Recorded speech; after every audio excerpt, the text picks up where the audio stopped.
తెలుగు శ్రోతలందరికీ నమస్కారం అండి. మన అలనాటి కథలు ఎవర్ గ్రీన్ స్టోరీస్ ఛానల్కి మీ అందరికీ స్వాగతం. నెలవంక అనే నవల ఈరోజు నుంచి వినేద్దామండి. రచన శ్రీమతి మాదిరెడ్డి సులోచన గారు. ఇక ఆలస్యం చేయకుండా మనం కథలోకి వెళ్ళిపోదామండి. వీడియో చూసిన వెంటనే లైక్ చేసి షేర్ చేసి తప్పకుండా సబ్స్క్రైబ్ చేసుకోండి మన ఛానల్ని. బెల్ ఐకాన్ యాక్టివేట్ చేసుకోండి. Superb, well done. ఒక్కరి ప్రశంస కాదు, అమ్మాయిలందరి కోమల కంఠాలు బృందగానంలా పలికాయి. బౌలింగ్ చేస్తున్న రేణుక తల ఎత్తి ఒక్క క్షణం పళ్లపొడి కంపెనీకి అడ్వర్టైజ్మెంట్ ఇచ్చినట్టు పళ్ళు కనపడేలా ఒక్క చిరునవ్వు విసిరి మళ్ళీ రంగు విసిరిన బంతి పట్టుకుంది. వడుపుగా ఆమె విసిరిన బంతిని, ఆమె చిరునవ్వును గుర్తుకు తెచ్చుకుంటున్న రంగు మిస్ చేశాడు. రంగు అవుట్ అయ్యాడు. కుముదకు రంగు అంటే ఒక్క నిమిషం పడదు. అందుకే పిడికిలి మైకులా చుట్టి కామెంటేటర్లా ఫోజు పెట్టింది. చప్పట్లు మిన్నుముట్టాయి. ఆగండి! Shri Gandhi memorial degree college విద్యార్థుల జట్టు స్నేహంగా ప్రారంభించిన క్రికెట్ మ్యాచ్లో అమ్మాయిల జట్టు 6 వికెట్ల నష్టానికి 150 పరుగులు చేశారు. అబ్బాయిల జట్టు కిసుక్కున నవ్వింది కుముద రంగు వైపు చూసి. రేణు నుదుట పట్టిన చెమట తుడుచుకుంటూ ప్యాడ్స్ విప్పుకుంటోంది. ఆ చెప్పేదేదో పూర్తిగా చెప్పరాదు? ప్యాడ్స్ విప్పుకొని వచ్చిన సీత భుజంతో పొడిచింది. కుముద భయంగా చూసింది. పూర్తిగా చెప్పకపోతే అమ్మాయిలు ఊరుకోరని తెలుసు. అబ్బాయిల జట్టు 66 పరుగులు చేసి ఆలౌట్ అయ్యారు అన్నది.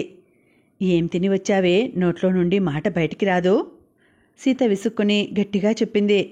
విద్యార్థినులు గొల్లున నవ్వారు. కొందరు విద్యార్థులు కూడా శృతి కలిపారు. పంజరం విడిచిన పక్షుల్లా గ్రౌండ్ నుండి బయలుదేరారు. రణగుణ ధ్వనిలో కూడా కబుర్లు చెప్పుకుంటున్నారు. ప్రక్కవాడు వింటున్నాడా లేదా అన్నది వాళ్లకు అనవసరం. ఈరోజు రంగుకేమైంది? శంకరు అంతే, వెధవ పోజులు. తమాషాకు ఆడిన ఆట కాబట్టి పర్వాలేదు. నిజంగా మ్యాచే అయితే ఎంత అవమానం. ఆ కుముదా, బెల్కిస్ అంతా చూపుడు గుర్రాలే. సీత, మంగళ్ అట్టట్టా ఆడేవారు. ఆ లంగావోని అమ్మాయి ఎవరో? ఏమో, నేను ఈరోజే చూస్తున్నాను. ఆ జట్టు ముందుకు కదిలింది. సీత, ఆ చెట్టు దగ్గర ఎవరు నిల్చున్నారో చూసావా అన్నది నేరక. అనవసరంగా కామెంటేటర్గా వ్యవహరించాన్రా బాబూ అనుకుంటూ. ఎవరు?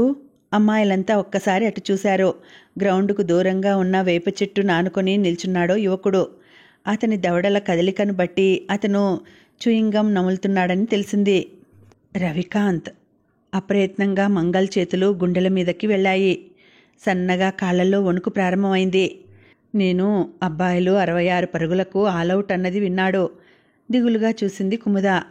వింటే ఏం, వాళ్ళు చేసింది అంతే కదా అన్నది ఊని సవరించుకుంటూ రేణుక. ఓ రేణు, నీకు ఆ రవికాంత్ సంగతి తెలియదు. రవికాంతా? అతనెవరు? ఫైనల్ ఇయర్ స్టూడెంట్లే అన్నది కుముద. అయితే అతను నిజాలు చెప్పొద్దంటాడా? విసుగ్గా చూసింది రేణు. ఆమె మాటలు గమనించినట్టే మిగిలిన అమ్మాయిలు కబుర్లు చెప్పుకుంటున్నారు. అందరూ వెడుతుంటే ఎక్కడికో తెలియక తను బయలుదేరింది రేణు. అమ్మాయిలంతా వేపు చెట్టు దగ్గర ఆగారు. రేణు కళ్ళు చిట్లించి చూసింది. ఖరీదైన బట్టలు వేసుకున్న యువకుడు అంతకన్నా ఖరీదైన సిగరెట్ కాలుస్తూ తన చేతికి వేలాడుతున్న బంగారు గొలుసును చూసుకుంటున్నాడు. తలపై విగ్గు పెట్టినట్టున్న జుట్టుని నిర్లక్ష్యంగా వదిలేశాడు. మెడలో సన్నని గొలుసుంది. సీత తప్ప అందరమ్మాయిలు అతని చుట్టూ చేరారు. సారీ రవి, జట్టులో నువ్వు లేవు కదా అని అబ్బాయిలు ఆలౌట్ అన్నాను కుముద అన్నది అతి మృదువుగా. అతను నిర్లక్ష్యంగా తల ఎగురవేశాడు. రేణుక అసహనంగా చూసింది. తను తాలూకా హెడ్ క్వార్టర్స్లో ఇంటర్ చదివింది. ఎంత పల్లెటూరైనా ప్రశంసలు పట్టుదలలు తెలుసు. నిజం చెప్పిన దానికి సంజాయిషి ఇచ్చుకోవడం ఎక్కడో చూసినట్లు అనిపించింది. రంగు, కృష్ణ వచ్చారక్కడికి. వస్తాం రవి, మంగళ్ జారుకోబోయింది. ఆగండి! ఆజ్ఞాపించే కంఠానికి అందరూ స్థానువుల్లా నిలబడిపోయారు. రవికాంత్ కోపంగా చూశాడు. రంగు అవుట్ అయితే మీరంతా నవ్వారు కదూ? రవికాంత్ దర్పంగా అడిగాడు. అబ్బే, నేను కాదు. బిష్కస్ భయంతో బిగుసుకుపోయింది. నువ్వో నీ స్నేహితురాలో నాకనవసరం. మీరు నవ్వారా లేదా? నవ్వడం నీ హక్కా అని అడగబోయిన రేణుక నోటికి చెయ్యి అడ్డం పెట్టి పక్కకు తీసుకువెళ్ళింది మంగళ్. మా రంగుకు క్షమార్పణ చెప్పు దర్పంగా హోంకరించాడు రవికాంత్. కుముద క్షమార్పణ చెప్పి గబగబా ముందుకు సాగిపోయింది.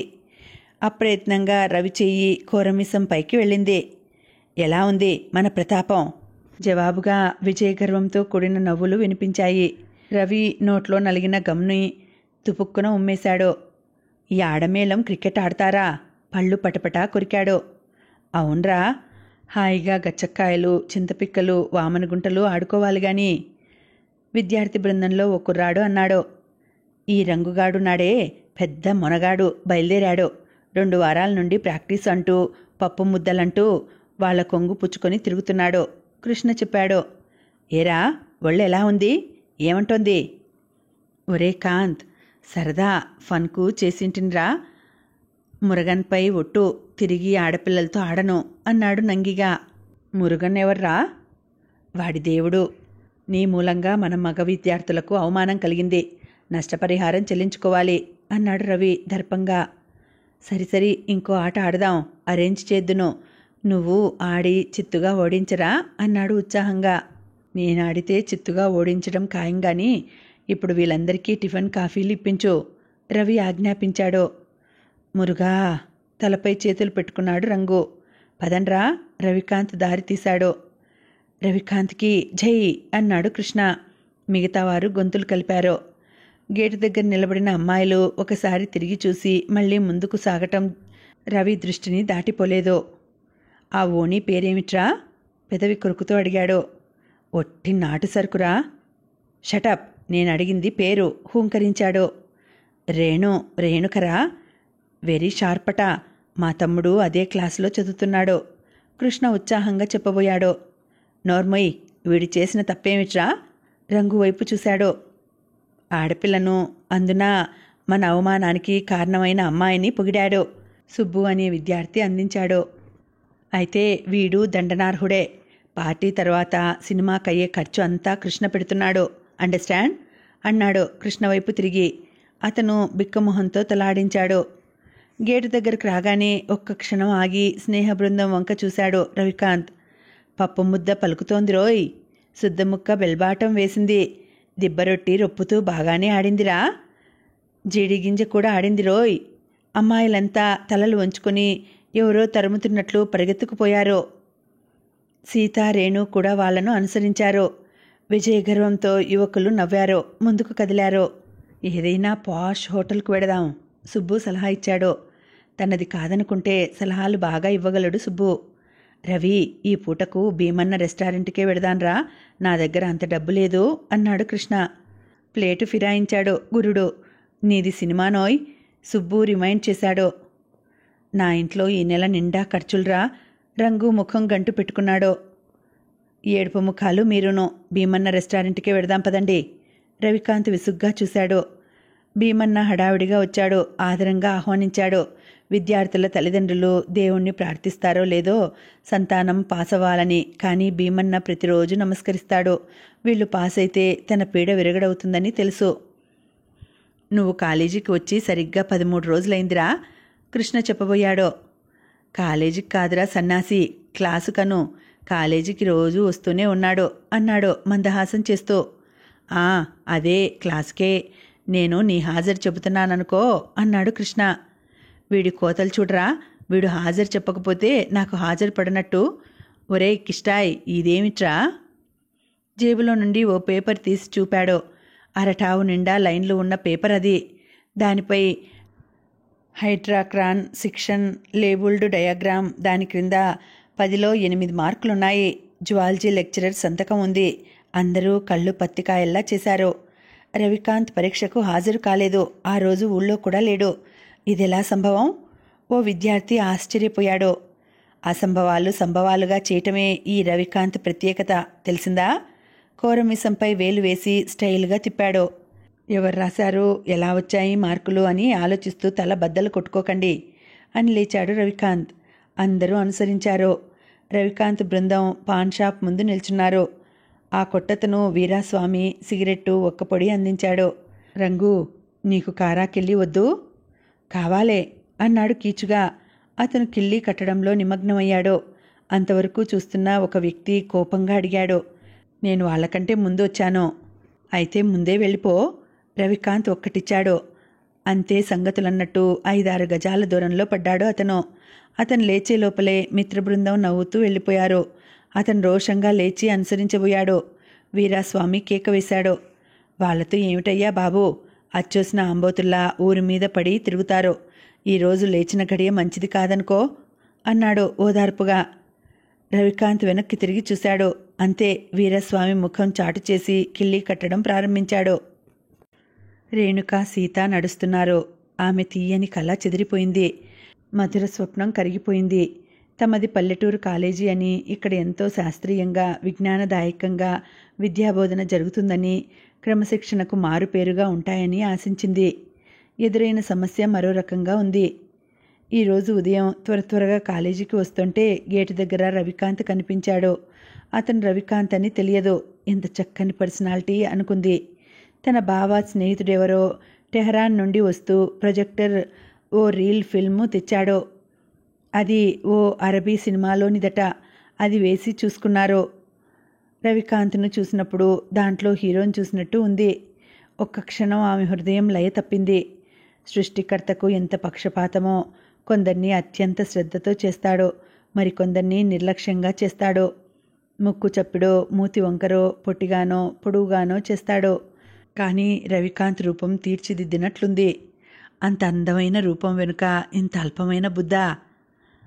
ఏమిటి రేణుక ఆలోచిస్తున్నావు? సీత అడిగింది. ఏం లేదు అన్నది.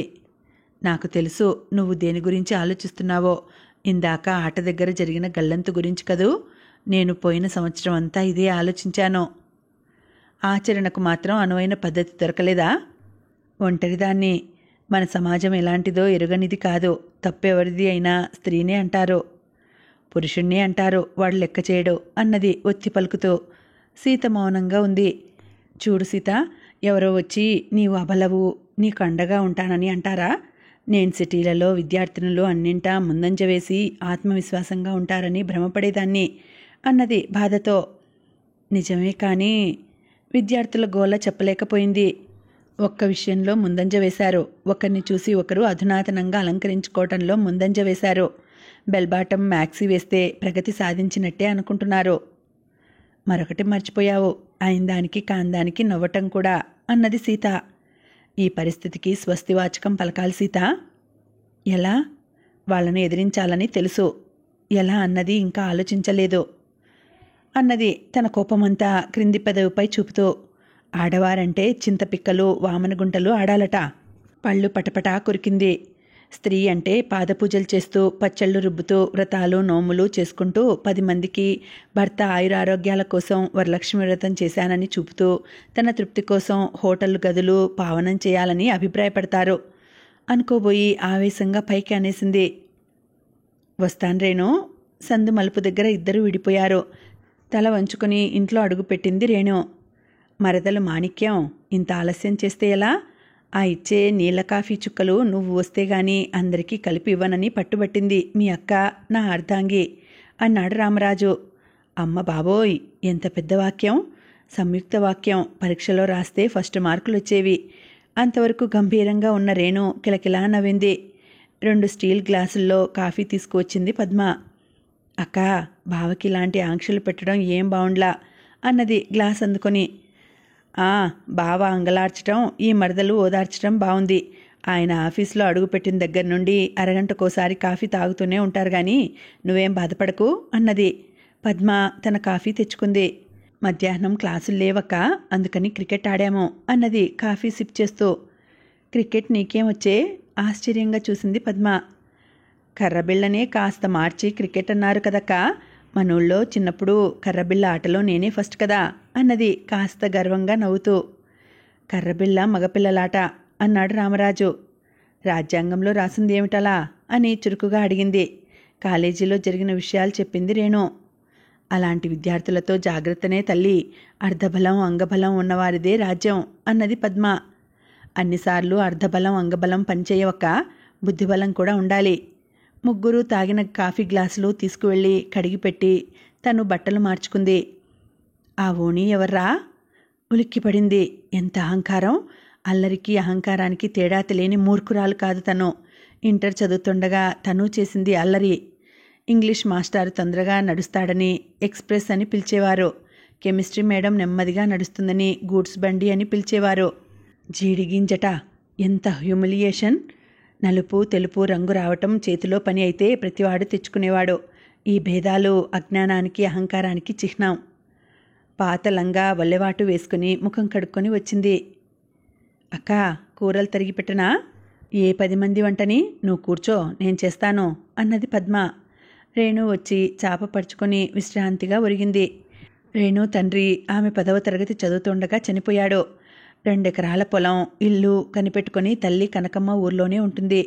పద్మను 16వ ఏటనే మేనబావ రామరాజుకిచ్చి వివాహం చేశారు. ఆయన జీవిత బీమా ఆఫీసులో క్లర్కుగా పనిచేస్తున్నాడు. పద్మ తర్వాత 2 మగపిల్లలు పుట్టిపోయారు. ఆఖరున రేణు పుట్టింది. తండ్రి కమిషన్ వ్యాపారం చేస్తూ కూతుర్ని చదివిస్తానని, ఏ కలెక్టరో డాక్టరో అవుతుందని మురిసిపోయేవాడు. 2 రోజుల జ్వరంతో అతను చనిపోయాడు. తన ఊళ్ళో ఉంది కాబట్టి ఇంటర్ చెప్పించింది కనకమ్మ. ఇంటర్ కాగానే ఉన్న దాంట్లో ఎకరం అమ్మి వివాహం చేయాలని పట్టుబట్టింది. డిగ్రీ అయినా రాని అత్తయ్య, రామరాజు పట్టుబట్టాడు. పద్మ కూడా తన దగ్గరే ఉంచుకుని చదివిస్తాననటంతో అంగీకరించక తప్పలేదు కనకమ్మకు. వివాహమై 6 ఏళ్లు నిండినా పద్మకు పిల్లలు కలగలేదు. అదో పెద్ద తీరని లోటు. అందుకే రేణు అంటే ఇద్దరికీ అత్యంత అభిమానం. రేణు, ఏమక్క? లేచి కూర్చుంది రేణు. ఇంట్లోకి నీళ్లు రావటం లేదే? బయట పంపు దగ్గర ఓ బిందెడు నీళ్లు పట్రా. ఉల్లిపాయలు తిరిగిందేమో కళ్ళు నులుముకుంటూ చెప్పింది. రేణు లేచింది. నీకు బుర్ర లేదు పద్మ, వయసులో ఉన్న పిల్లను పబ్లిక్ పంపుల దగ్గరకు పంపుతారా? రాజు బిందె లాక్కుని వెళ్ళిపోయాడు. మర్చిపోతున్న విషయం మళ్ళీ గుర్తుకు తెచ్చినట్టు అయింది రేణుకు. ఆ ఓణి ఎవర్రా? ఎవరో చూపించాలి అనుకుంది దృఢంగా.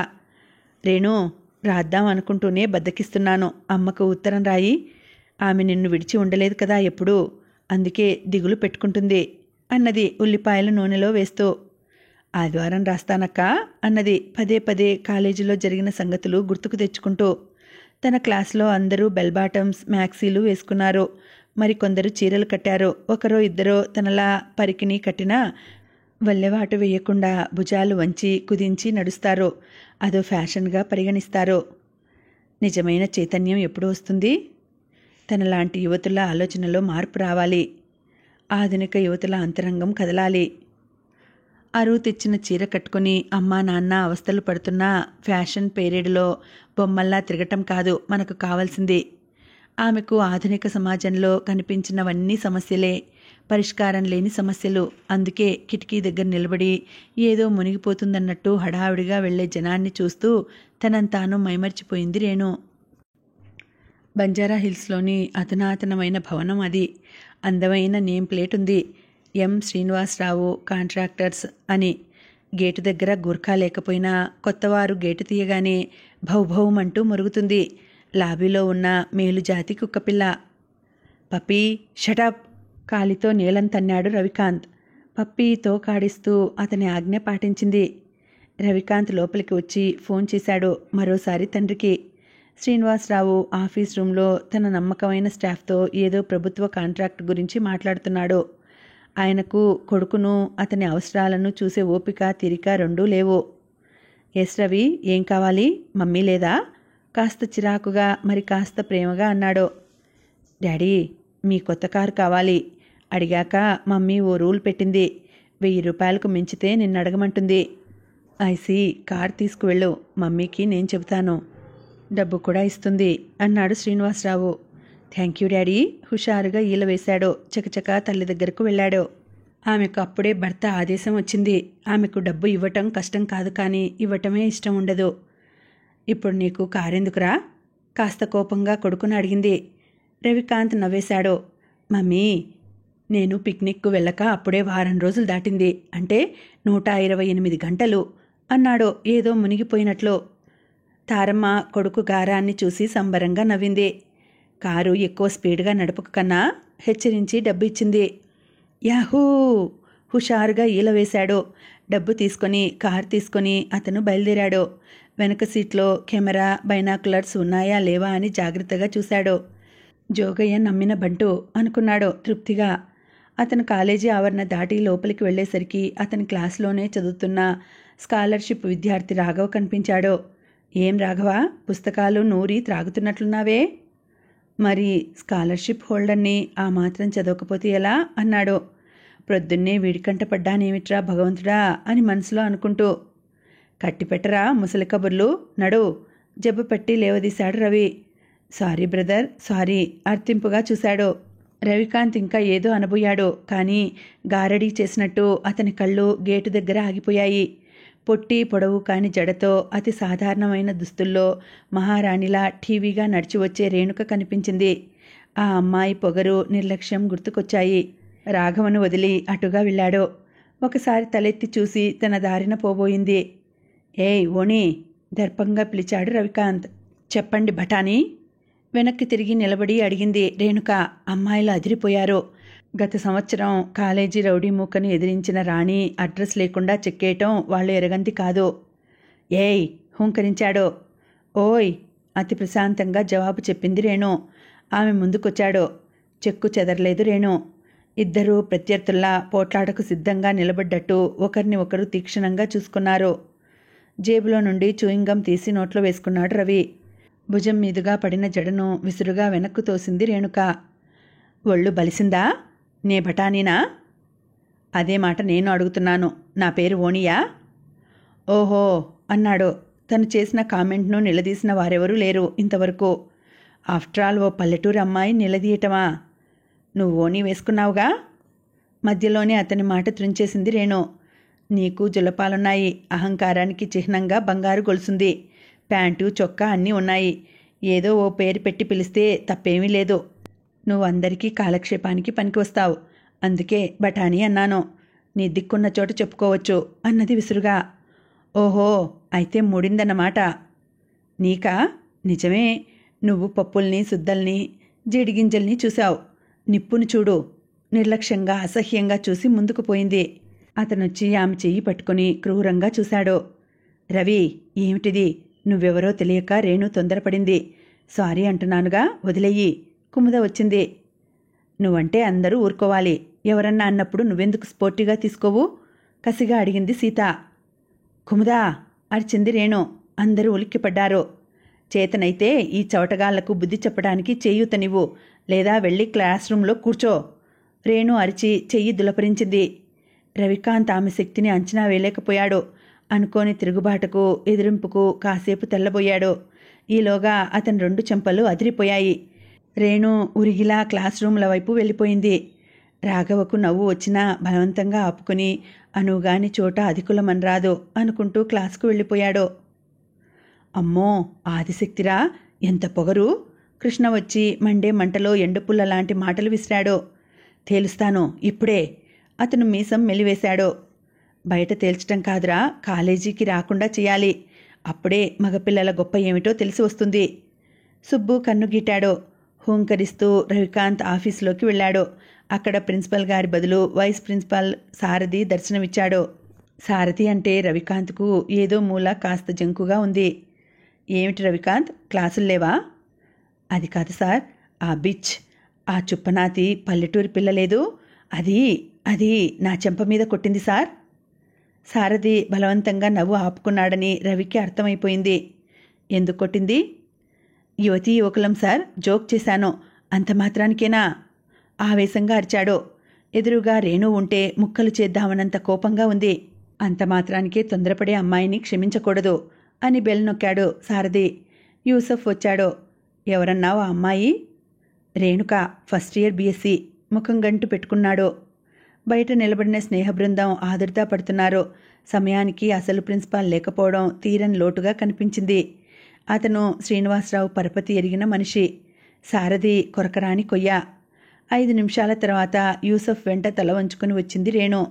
నమస్తే సార్, పిలిచారట అన్నది. రవికాంత్కు బగ్గుమంది. అంతవరకు ఏ ఆడపిల్ల తనుండగా మరొకరికి విష్ చేయటం అతను చూడలేదు. కూర్చోమ్మా, రవిని కొట్టావట? అతను ఏం చేశాడో చెప్పాడా సార్? నా మానాన్ని నేను క్లాసుకు వెడుతుంటే ఓణి అని పిలిచాడు. నేను తిరిగి ఏం బఠానీ అన్నాను. కోపంగా చెయ్యి పట్టుకున్నాడు. అవునా రవి? అది కాదు సార్, అది కాదు. ఏది కాదు? నీ నంగి మాటలే చెబుతున్నాయి నిజమేమిటో. విసుగ్గా చూశాడు సారథి.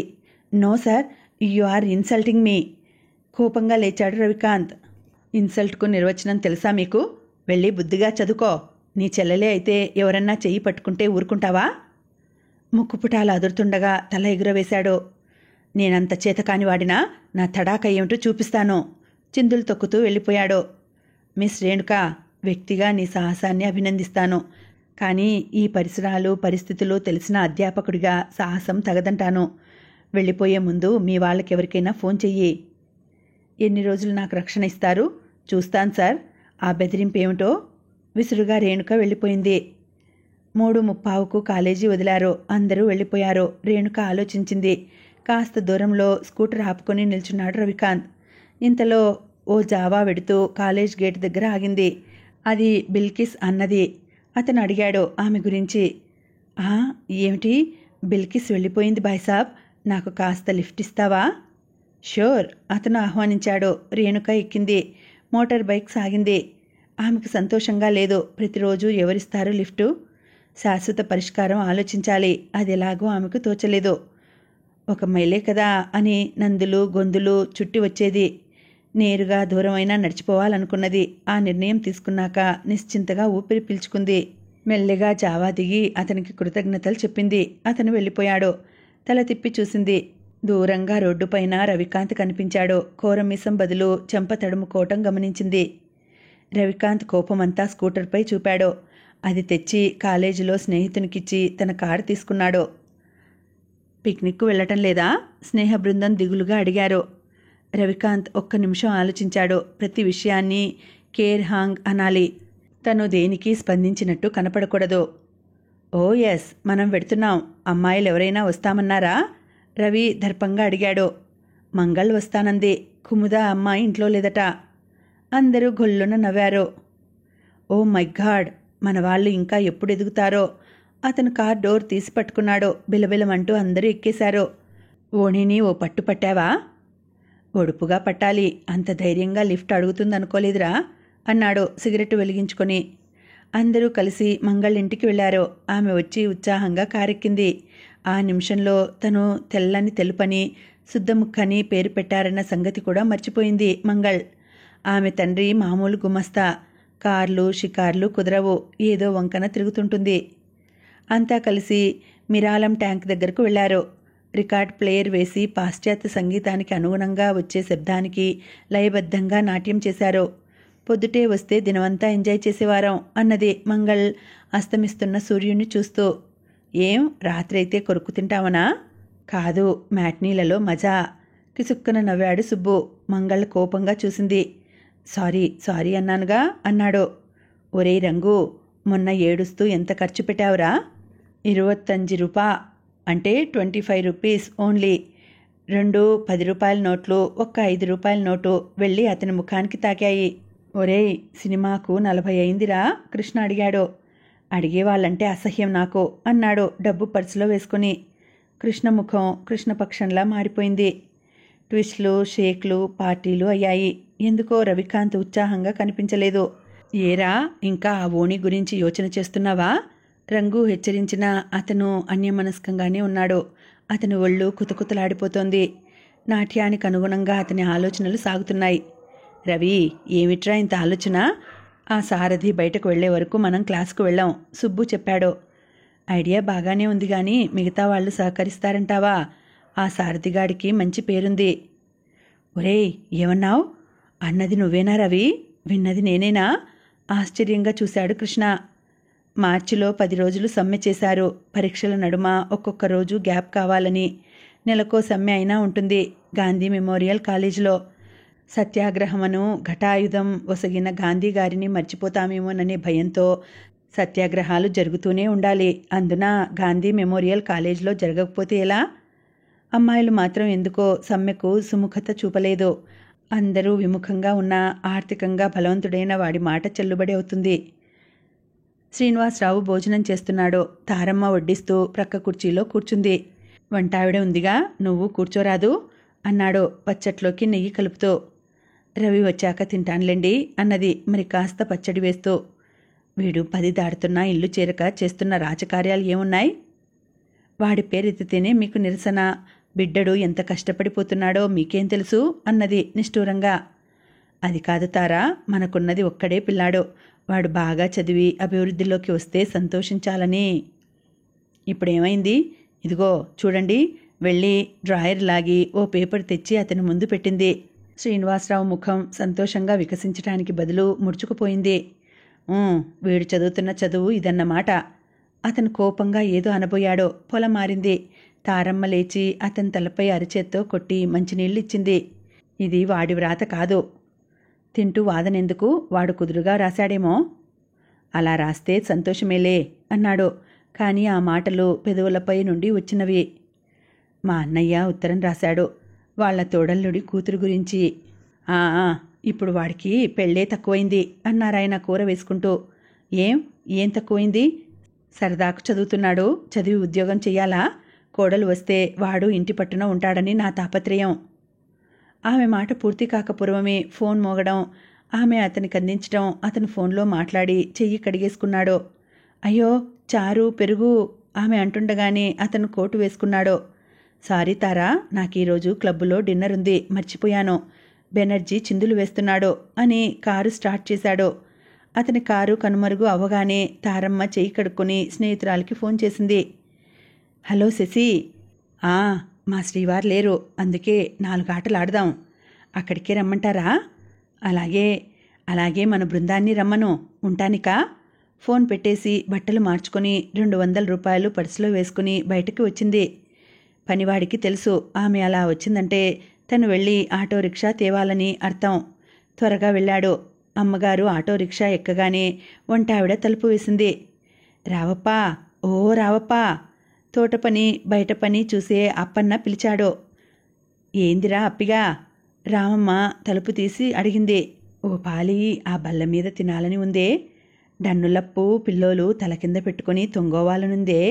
సిగ్గుపడిపోయాడు అప్పన్న. రారా పెడతాను. ఆ గుంటడు వస్తాడా? వస్తే తింటాడా?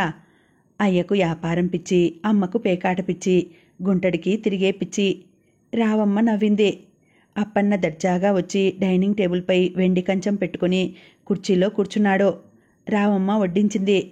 రావప్పా, బ్రిడ్జిలో గట్టిగా డబ్బాలుంటది గదయ్యే అన్నాడు ఆశగా. ఆ మురిగిపోయిన చేపల రసం ఎందుకురా? చారెడు నెయ్యి వేసింది. వాడు కలుపుకొని ఓ పట్టుపట్టాడు. దొంగలా చూస్తూ ఎదురింటి అవుట్ హౌస్లో అద్దెకున్న ఆండాలు వచ్చింది. రావమ్మ, 4 రోజుల నుండి చూస్తున్నాను నీ చేతి వంట తిందామని. మీ అమ్మగారి ఇల్లు కదలందే అన్నది ఆశగా చూస్తూ. ముందే అనకపోతీరా?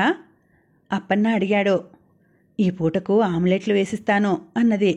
ఏదో ఒకటి చెయ్యి, నీ కడుపు చల్లగా ఉండని. ఆమ్లెట్లు వేసి తెచ్చి ఇచ్చింది రావమ్మ. ఆమె తిన్నది. రావమ్మ, 1/2 కిలో కందిపప్పుంటే ఇస్తావు? మర్చిపోయాను. కాఫీ పొడి, రవ్వ, చక్కెర, మసాలాలు తీసుకుని వెళ్ళిపోతూ సినిమా చూడమని 2 రూపాయలు చేతిలో పెట్టి వెళ్ళింది. నువ్వా గుంటడి గదిలో తొంగోరా, అన్నం తినొస్తాను అన్నది రావమ్మ. రావమ్మ తలుపు వేయటం మర్చిపోయింది. నెయ్యి, పెరుగు, అప్పడాలు ముందుంచుకొని తన దగ్గరున్న డబ్బుకి 2 రూపాయలు కలిపితే ఎంతవుతుందని ఆలోచిస్తోంది. రాస్కెల్, ఈడియట్, నా మంచం మీద పడుకుంటావట్రా? రవికాంత్ గర్జింపులకు చెయ్యి కడిగేసుకుని వచ్చింది రావమ్మ. నేను కావాలని పడుకోలేదు, పక్క దులుపుతుంటే కళ్ళు తిరిగినాయ్యా. అమ్మ తోడయ్యా. అప్పన్న పసిపిల్లాడిలా ఏడ్చాడు. ఆడికి మీ మంచం ఏటికయ్యా, తూలి ఉంటాళ్లే సమర్థించింది రావమ్మ. అప్పన్నను వదిలేశాడు రవికాంత్. మళ్ళీ పిచ్చి పిచ్చి వేషాలు వేశావంటే డొక్క చీల్చి డోల్ కడతాను. అయ్యా బ్రతుకు జీవుడా అని బయటపడ్డాడు. రావమ్మ, అన్నం పెట్టు. అమ్మ వాళ్ళేరి? రవికాంత్ వచ్చి బేసన్ దగ్గర చెయ్యి కడుక్కున్నాడు. అమ్మ శశమ్మ ఇంటికెళ్ళింది. నాన్న కలబ్బకు ఎల్లిండు. మరి జరసేపు ఆగయ్యా, అన్నం వండాలి అన్నది రావమ్మ. అదేం సాయంత్రం వంట చేయలేదా? చెయ్యమన్నంతా చేశాను. రావమ్మ మాట పూర్తి కాకముందే వెళ్ళి అవతల గోడకు పడింది.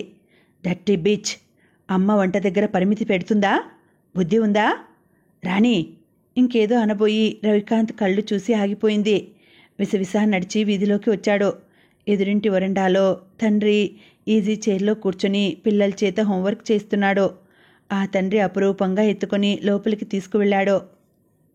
ఆ దృశ్యం చూడలేనట్టు వెనక్కు వచ్చి సిమెంట్ బెంచిపై కూర్చున్నాడు. ఒంటరితనం వరం లాంటిది. ఒంటరితనంలో వాస్తవానికి దూరంగా వెళ్ళి మధురమైన ఊహలలో జీవిస్తాడు మనిషి అన్నాడో కవి. ఎంత ఊహించబోయినా మధురమైన ఊహలు రావటం లేదు, ఎందుచేతనో. లేచి బయటకు వెళ్ళాడు. బంగ్లాకి దూరంగా కొట్లున్నాయి. కొట్టు అరుగు మీద రాత్రిపూట బిచ్చగాళ్ల కాపురం.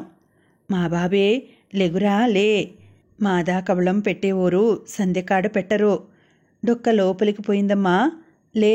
భిక్షకత్తే రిక్త హస్తాలతో ఇంటికి వచ్చిన రోజు తన అసహాయతకు బాధపడి ఏం చేయలేక బాదుతుంది. అది చూసినప్పుడు రవికాంత్ తన తండ్రుల ప్రేమకు మురిసిపోయాడు. అది ఎంత కృత్రిమమైందో ఇప్పుడు తెలుస్తోంది. అతను అశాంతిగా కృష్ణ ఇల్లు చేరాడు. 4 స్నేహితుల్ని పోగేసుకుని పేకాడుతున్నాడు. మీ అమ్మా నాన్న ఏమనరా? రవికాంత్ అడిగాడు. ఎందుకనరు, కంబైన్డ్ స్టడీస్ అని చెప్తాను అన్నాడు. అందరూ 4 గంటల వరకు పేకాడారు. రవికాంత్ 200 రూపాయలు పోగొట్టుకున్నాడు. జేబులు ఖాళీరా అన్నాడు వెనక్కు ఒరిగి. కళ్ళు మూతలు పడిపోయాయి.